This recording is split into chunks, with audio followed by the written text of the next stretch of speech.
नमस्कार दोस्तों, आज फिर हाजिर हूँ एक नए टॉपिक के साथ जो आपके ज्ञान के भंडार को तो बढ़ाएगा ही, साथ ही में आपकी ज़िंदगी को आसान और बेहतर करने में मदद करेगा। मैं हूँ बालाजी बत्तेवर और आप देख रहे हो बालाजी रिमार्क। कहा जाता है कि इंसानों में एक ऐसी सुप्त शक्ति होती है जिसके जागृत होने से इंसान सारे दुखों को पार कर जाता है, सारे कष्टों को मिटा देता है। इस शक्ति के जागृत होने से एक उच्च कोटि की ऊर्जा का अनुभव वो करता है। जिस शक्ति की जागृत होने से इंसान इन सारे परम सुखों का अनुभव करने लगता है उसे कुंडलिनी शक्ति कहते हैं। सांप जब कुंडली मार कर बैठता है उसके अस्तित्व को अनुभव करना मुश्किल होता है। उसी तरह जब ये कुंडलिनी शक्ति सुप्त अवस्था में होती है तब इसके अस्तित्व को महसूस करना मुश्किल होता है। लेकिन जब ये जागृत हो जाती है तो आदमी एक ऐसी अपार ऊर्जा को अनुभव करता है जिसको उसने पहले कभी अनुभव नहीं किया था। जब कुंडलिनी शक्ति सुप्त अवस्था में होती है तो वो हमारे सबसे लोअर चक्रा मूलाधार चक्रा में होती है।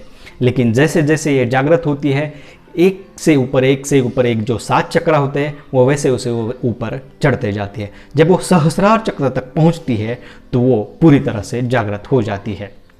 कुंडलिनी शक्ति जब पूरी तरह से जागृत होती है तो हम अपने सारे आसुर गुणों को मिटा देते हैं, जैसे कि काम, क्रोध, लोभ, झूठ बोलना। ये सारे गुण आदमी से नष्ट हो जाते हैं और हम सत्य और अहिंसा के मार्ग पर चलने लग जाते हैं। सांसारिक सुखों की भोगने की जो इच्छा होती है वो भी मिट जाती है और आदमी खुद ही में एक परम सुख को भोगने लगता है। सुप्त अवस्था से जब ये एक एक चक्र करके ऊपर चढ़ने लगती है तब हर चक्र तक पहुंचने के बाद हमें एक नया नया अनुभव मिलने लगता है और जब ये फाइनली जाकर सहस्रार चक्र तक पहुंच जाती है तो ये पूरी शक्ति का अनुभव हमें देती है। इसको जागृत करने के 2 तरीके हैं, लेकिन जागृत हो जाने के बाद इसको कैसे समझे कि ये जागृत हो गई है। तो कुछ लोग कहते हैं कि जब ये जागृत हो जाती है तो स्पाइनल कॉर्ड से हमें ऊर्जा का प्रवाह महसूस होता है और हम हमारे मानसिक स्तर और शारीरिक स्तर पर अलग ही अनुभव महसूस करने लगते हैं।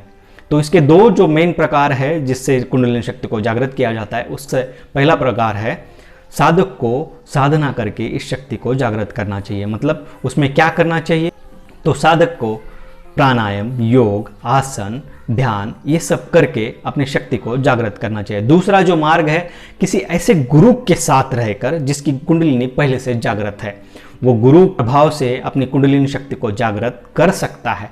लेकिन इसके पीछे एक ये ऐसा कहा जाता है कि ऐसी शक्ति जब जागृत होती है तो उसके पूरी शक्ति को अनुभव नहीं कर पाता है, उसको सिर्फ उसकी पहचान हो जाती है लेकिन उसके पूरे अनुभव वो महसूस नहीं कर पाता है।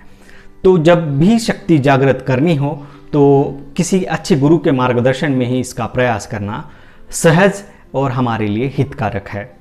अब कुंडलिनी शक्ति में इतनी अपार शक्ति तो है तो क्या इसे हर कोई जागृत कर सकता है? जागृत तो कर सकता है, लेकिन इसे जागृत करने से पहले हमें मानसिक और शारीरिक स्तर पर सामर्थ्यवान बनना चाहिए।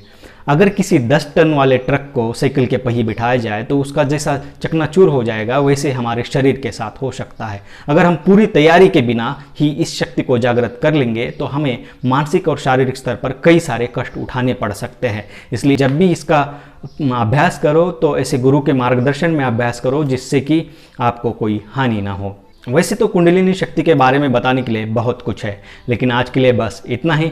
अगर आपको इन्फॉर्मेशन अच्छी लगी हो तो मेरे वीडियो को लाइक कीजिए और शेयर कीजिए। आपने अभी तक बालाजी रिमार्क चैनल को सब्सक्राइब नहीं किया है तो तुरंत उस लाल बटन को दबाइए और चैनल को सब्सक्राइब कीजिए। आज के लिए बस इतना है, फिर मिलते हैं एक नए टॉपिक के साथ जो आपकी ज़िंदगी को बेहतर और आसान बनाएगा। जय हिंद।